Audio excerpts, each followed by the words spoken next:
یہ آقا ہے، وہ آقا ہے، بے شک، اولاد بادشاہ ہے، اور اس کو بادشاہوں کی طرح اس کی تربیت کرو. یعنی بادشاہ کہہ دینے سے صرف یہ اتنا نہیں ہے، یعنی ان کی تربیت کا جو مزاج آج ویسٹ یہ سکھا رہا ہے کہ بچوں کو ساتھ تم بچے بن جاؤ، بالکل، تم بچوں کے کیا ہے ورکر بن جاؤ، تم بچوں کے غلام بن جاؤ، جیسا بچہ چاہ رہے ہو ابھی اس کو کرنے دو، آگے یہ تمہارے ہاتھ آئے گا. یعنی ابھی اس کی مرضی کے مطابق تم اپنے آپ کو ڈھالو، کل وہ اپنی مرضی کے مطابق تمہارے کو پیش کر کے دے گا.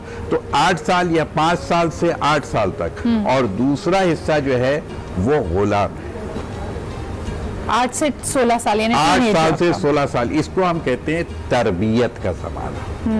اب اس کی انسٹیٹیوشن کا زمانہ شروع ہوا، اب اس کی تعلیم و تربیت کا. اسلام نے بھی نماز، روزہ، عبادات، تمام فرائض، ساری چیزیں. اور اس میں یہاں پر امام جعفر صادق علیہ السلام کا ایک قول بھی مجھے یاد آ گیا کہ دیکھو یاد رکھو کہ یتیم وہ نہیں ہے کہ جس کے ماں باپ مر جاتے ہیں، یتیم وہ ہے جس کے پاس علم و ادب نہ، وہ ہے اصلی یتیم. تو یہاں پہ تربیت کی اہمیت کتنی ہے کہ ماں باپ ہوں یا نہ ہو، اگر تربیت ہے تو وہ یتیم نہیں ہے. صحیح. تو یہ تربیت کا زمانہ ہے، اولاد کی تربیت کا زمانہ. اور پھر یہ جو 18 سال آپ کہہ رہے ہیں مثال کے طور پہ کہ وہاں سے، اور ظاہر سی بات ہے کہ سن بلوغ آ جاتا ہے 15 یا جو بھی اس کے لحاظ سے، سب نے اسی کو قریب پاس کیلکولیٹ کیا ہے. وہاں سے لے کر کے اور پھر 24 تک سمجھ لیجئے آپ، وہ کیا ہے؟ وزیر ہے تمہارا. صحیح، تمہارا اس کو بازو ہے. وزارت دے دو، صحیح. اس کو اختیارات دو، پاور دو، اس کو اجازت دو کہ وہ کام کرے، اس میں غلطی بھی کرے گا. بادشاہ کیا کرتا ہے؟ وزیر پر نگاہ رکھتا ہے، کام سارا وزیر سے لیتا ہے. صحیح. یعنی اب تمہاری باری آئی ہے، اور اس کے بعد کا وہ حصہ ہوتا ہے کہ پھر وہ خود ایک نئی لائف ڈیولپ کر رہا ہوتا ہے. بالکل. یعنی یہ شجر جو اب ماں باپ کے گھر سے نکل کے، وہ کہتے ہیں نا کہ پہلے ایک ماں ہوتی ہے، اب 2 کے درمیان میں ہوتا ہے انسان کو، اس کو سمجھ میں نہیں آتا ہے. تو یہ سنہری اصول ہیں، پہلے آپ اس کو اپنے آقا کی طرح ٹریٹ کریں. یعنی جس طرح بالکل صحیح مسعودی صاحب نے کہا کہ ویسٹ بھی اب آپ کو بتاتا ہے کہ زندگی کے پہلے 7-8 سال بچہ ہپنوسس کی سٹیج میں، اس کا سب کانشیس ڈیولپ ہو رہا ہے، وہ جو دیکھ رہا ہے اس کو سیکھ رہا ہے. لیکن ایک سوال بڑا انٹرسٹنگ میرے پاس عامر بھائی آپ کے لیے آیا تھا کل جب میں نے یہ موضوع لوگوں کو بتایا. انہوں نے کہا کہ ہم اکثر سنتے ہیں کہ حدیث مبارکہ ہے کہ اپنے والدین کے سامنے اف بھی مت کرو. قرآن حکیم میں بھی کہا گیا ہے کہ پلٹ کا جواب نہ دو، اور بڑے تم خوش نصیب ہو اگر تمہیں اپنے والدین کی خدمت کا موقع اس وقت مل رہا ہے. لیکن بچے اکثر کہتے ہیں کہ ہمارا اور ہمارے ماں باپ کا نقطۂ نظر نہیں ملتا. زمانے میں بڑی تیزی سے چینجز آ رہی ہیں کسی بھی چیز کا، یعنی اگر خرید و فروخت کا معاملہ ہے، گھر میں زندگی گزارنے کے اصول ہیں، وہاں پہ ٹکراؤ کی سی کیفیت ہے. اور اگر وہ اف نہ کرے، اپنے آپ کو نہ بولے، تو وہ کہتا ہے کہ میں اپنے آپ کو بڑا سفوکیٹڈ محسوس کرتا ہوں. کیا حل ہے اس بات کا؟ دیکھیے قرآن کریم نے جو فرمایا ہے کہ وَلَا تَنْهَرْهُمَا، انہیں جھڑکو نہیں، وَلَا تَقُلْ لَهُمَا أُفٍّ، اور انہیں اف تک نہیں کہو، وَلَا تَنْهَرْهُمَا، جھڑکو نہیں، وَقُلْ لَهُمَا قَوْلًا كَرِيمًا، ہمیشہ ان سے عزت کی بات کرو. یعنی انہیں اپنا بادشاہ اور ملکہ تصور کر کے وَخْفِضْ لَهُمَا جَنَاحَ الذِّلِّ مِنَ الرَّحْمَةِ، اپنے دونوں کاندھے جو ہے ان کے آگے جھکا کے رکھو. یعنی ان کے سامنے اکڑنا نہیں ہے، کیونکہ وہ تمہارا اصل ہیں، تم ان کی فرع ہو، وہ بنیاد ہیں، وہ روٹ ہیں. تو خاندان تبھی بنتا ہے کہ جب آپ اپنے ماں باپ کے ساتھ جڑتے ہیں. کیونکہ اب دیکھیں ایک وقت آتا ہے کہ آپ خود فیل کرنے لگتے ہیں، یا آپ کو لوگ احساس دلاتے ہیں کہ آپ کی یہ ادا، آپ کی یہ حرکت آپ کی والدہ سے ملتی جلتی ہے، یا آپ کے وہ لک آ رہا ہے، یا فادر سے ان کی یہ عادت ہے. یہ ہوتا ہے بے اختیار کبھی آپ کوئی جملہ یا فکرہ کہتے ہیں جو کہتے ہیں تو میرے والد یا والدہ کا حق ایسے ہی ہے. اب دیکھیے ایک جنریشن گیپ تو ہوتا ہے. عموماً ایسا ہوتا ہے کہ ہم خود جب ہم اپنے بچوں کی ایج میں تھے تو ہماری وہ کیفیت نہیں تھی جو اب ہے. تو جس ایک آیا تھا نا بہت خوبصورت فقاہیہ تھا کہ میں نے جب میں 5 سال کا تھا تو میں یہ سمجھتا تھا، 16 سال کا ہوا تو یہ سمجھتا تھا، اب میں جب خود 50 سال کا ہوا ہوں تو میں سمجھتا ہوں کہ میرے والد صاحب صحیح کہتے تھے. تو یہ ایک ایج آتی ہے. لیکن جو باشعور ہوتے ہیں، سمجھدار ہوتے ہیں، خواہ وہ والدین ہو یا وہ اولاد ہو، وہ اپنے درمیان جو ایک جسے کہتے ہیں نا اجنبیت، اسے دور کرتے ہیں. اگرچہ اس کا کبھی کبھی نقصان بھی ہوتا ہے، کیونکہ جب دوستی کا ایک بے تکلفی کا ماحول پیدا ہوتا ہے تو بہت سی باتیں جو نہیں کہنی چاہیے وہ آتی ہیں. لیکن یہ زیادہ بہتر ہوتا ہے کہ بجائے اس کے کہ آپ کے بچے کسی اور کو دوست بنائیں، وہ والدین کو دوست بنائیں، بجائے اس کے کسی اور سے وہ اپنی فیلنگز کو ڈسکس کریں، والدین سے ڈسکس کریں. اس میں کبھی کبھی جس طرح آغا صاحب نے فرمایا کہ بادشاہ جو ہے وزیر کو اختیارات دیتا ہے، کام لیتا ہے لیکن نظر رکھتا ہے. تو وہ کہا کرتے تھے نا کہ کھلاؤ